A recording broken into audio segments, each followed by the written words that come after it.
जय श्री राधे कृष्ण। आप सभी का आपके अपने YouTube channel BK Mishra present में बहुत बहुत स्वागत है। वर्ष 2024 इंदिरा एकादशी का व्रत कब धारण किया जा रहा है, तो जानेंगे व्रत के शुभ मुहूर्त के बारे में, पारण समय के बारे में, पारण कब और किस चीज से किया जाएगा, इस दिन भगवान को विशेष करके किस वस्तु का भोग लगाए, इस दिन क्या करना चाहिए क्या नहीं करना चाहिए। तो आइए जानते हैं इन सबों के बारे में। आश्विन मास कृष्ण पक्ष में पड़ने वाली एकादशी को इसे इंदिरा एकादशी और पितृ एकादशी के नाम से भी जाना जाता है। आप सभी भक्तों को इंदिरा एकादशी पितृ एकादशी की ढेर सारी शुभकामनाएं। आप सभी के जीवन में लक्ष्मी नारायण की कृपा से आप सभी को सभी प्रकार के सुख और समृद्धि की प्राप्ति हो। इंदिरा एकादशी के व्रत में इस दिन विशेष प्रकार से लक्ष्मी नारायण का पूजन किया जाता है तथा इस दिन भगवान शालिग्राम की पूजन करने का विधान है।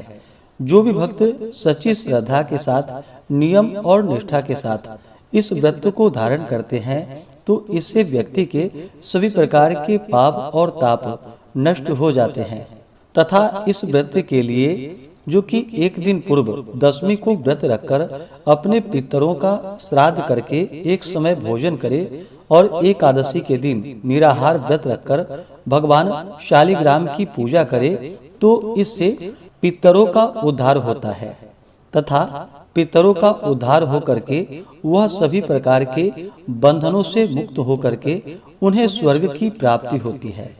इस व्रत को अपने पितरों के निमित्त अर्पण किए जाने से उनका उद्धार होता है। तो यह पितरों को नरक यातना से निकालकर स्वर्ग सुखों का उपभोग कराने वाला उत्तम व्रत माना गया है। तो आइए जानते हैं इंदिरा एकादशी व्रत के शुभ मुहूर्त के बारे में। आश्विन मास कृष्ण पक्ष की एकादशी तिथि प्रारंभ समय जो कि 27 सितंबर 2024 दिन शुक्रवार दोपहर 1:21 और एकादशी तिथि की जो समाप्ति है वह 28 सितंबर 2024 दिन शनिवार दोपहर 2:50 पे एकादशी तिथि की समाप्ति है। तो शुद्ध रूप से सभी भक्तजन एकादशी का व्रत सूर्योदय व्यापनी और द्वादशी युक्त व्रत के लिए जो समय प्राप्त हो रहा है तो 28 सितंबर 2024 दिन शनिवार को सभी भक्तजन एकादशी का व्रत धारण करेंगे। 27 सितंबर को दसवीं दिन के नियमों का पालन करेंगे, 28 सितंबर को व्रत धारण करेंगे और 29 सितंबर को इस व्रत का पारण किया जाएगा। एकादशी व्रत का पारण हरिवासर समाप्त होने के बाद करना चाहिए। हरिवासर का समय द्वादशी तिथि का पहला चौथाई हिस्सा हरिवासर का होता है। तो द्वादशी तिथि की जो समाप्ति है वह 29 सितंबर 2024 दिन रविवार शाम 4:49 पे द्वादशी तिथि की समाप्ति है। तो सभी भक्तजन व्रत का पारण 29 सितंबर रविवार के दिन करेंगे। पारण का समय सुबह 6:12 से सुबह 8:35 तक इस व्रत का सभी भक्तजन पारण कर लेंगे। इस व्रत का पारण जो कि गुड़ेन पारणम यानी कि गुड़ से इस व्रत का पारण किया जाएगा। यह संभव ना हो पाए तो आप फल या जल से व्रत का पारण करें। एकादशी तिथि के दिन ब्रह्म मुहूर्त का जो समय है वह समय सुबह 4:36 से सुबह 5:24 तक होगा। सूर्योदय का समय सुबह 5:49 और सूर्यास्त शाम 5:47। इस दिन नक्षत्र जो कि अश्लेषा नक्षत्र होगा रात्रि 3:38 तक, उसके बाद मघा नक्षत्र। योग जो कि सिद्धि योग होगा रात्रि 11:51 तक, उसके बाद शादी योग होगा।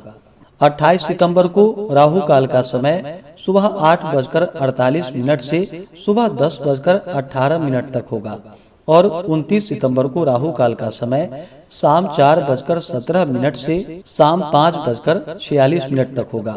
राहु काल समय के दौरान कोई भी शुभ कार्य या नया कार्य नहीं करना चाहिए, इस बात का ध्यान रखें।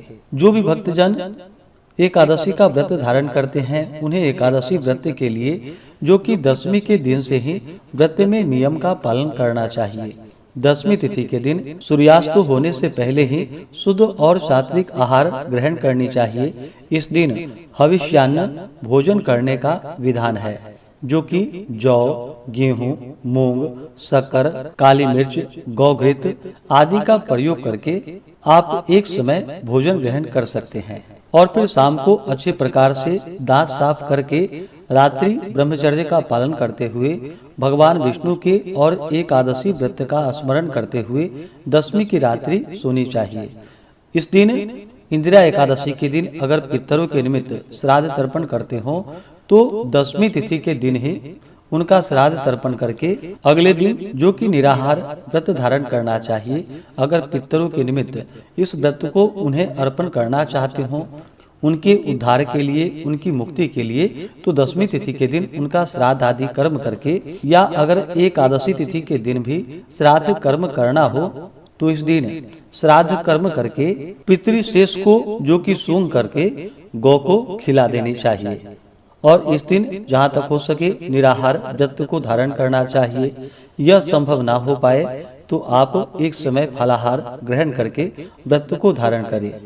और इस दिन पूरे विधि विधान के साथ भगवान विष्णु का, माता लक्ष्मी का और भगवान विष्णु के शालिग्राम स्वरूप का इस दिन पूरे विधि विधान के साथ पूजन करना चाहिए। इस दिन गंध पुष्प, धूप, दीप आदि से पूजन करके भगवान को तुलसी पत्र अर्पित करे। बिना तुलसी के इनका पूजन मान्य नहीं होता है, तो तुलसी दल भगवान को अवश्य ही चढ़ाएं। धूप दीप दिखा करके इस दिन, जो कि जहाँ तक हो सके ऋतु फल आदि का भोग लगाए, दूध से बने हुए वस्तु का भोग लगाए। और इस दिन विशेष करके भगवान को, जो कि तिल व गुड़ के सामग्री का भोग लगाना चाहिए और उसे प्रसाद के रूप में ग्रहण भी करना चाहिए। जब भी आप किसी भी प्रकार का वस्तु भगवान को अर्पित करते हैं, उन्हें भोग लगाते हैं, तो तुलसी दल डाल करके ही उन्हें भोग लगानी चाहिए। इस बात का ध्यान रखें। इस प्रकार से भगवान का पूजन करके नैवेद्य आदि अर्पित करके जल से आचमनी करवाएं। मुख शुद्धि के लिए पान पत्र, सुपारी, लौंग, इलायची के साथ में अर्पित करें। इसके बाद फिर एकादशी व्रत का कथा श्रवण करे, या इस दिन भगवान सत्यनारायण की कथा श्रवण करने का भी विधान है, तो भगवान सत्यनारायण का कथा भी श्रवण करे, भगवान की आरती करे। इस प्रकार से भगवान का इस दिन पूरे विधि विधान के साथ सुबह और शाम के वक्त पूजन करे। रात्रि जहाँ तक हो सके जागरण करते हुए समय को व्यतीत करना चाहिए और अगले दिन यानी कि द्वादशी तिथि के दिन सुबह उठ करके स्नान करके शुद्ध वस्त्र धारण करके भगवान का पूजन और आरती कर ले। इसके बाद फिर ब्राह्मणों को भोजन करवाए, ब्राह्मणों को दान और दक्षिणा दे, गरीबों को भोजन करवाए और समय के अनुसार व्रत का पारण करना चाहिए। इस प्रकार व्रत को धारण करने से व्रती के सभी प्रकार के पापों का नाश होता है तथा उनके पूर्वजों का भी उद्धार होता है। नरक यातना से उन्हें मुक्ति मिलती है तथा व्रती को भगवान की कृपा से सभी प्रकार के सुख समृद्धि की प्राप्ति होती है और अंत समय में स्वर्ग आदि की प्राप्ति होती है।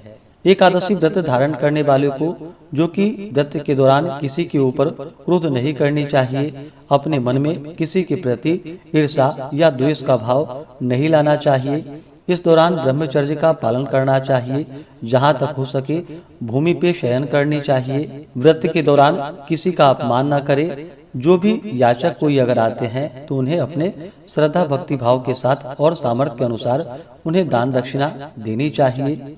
दसवीं के दिन और एकादशी के दिन जो कि चावल ग्रहण नहीं करनी चाहिए, आप द्वादशी के दिन जाकर के पारण करने के बाद फिर चावल ग्रहण कर सकते हैं। व्रत के दौरान जहाँ तक हो सके ओम नमो भगवते वासुदेवाय या श्री कृष्ण गोविंद हरे मुरारी आदि अवश्य ही नाम जप करना चाहिए। भगवान के चरणों में अपना भक्ति भाव से मन लगाना चाहिए।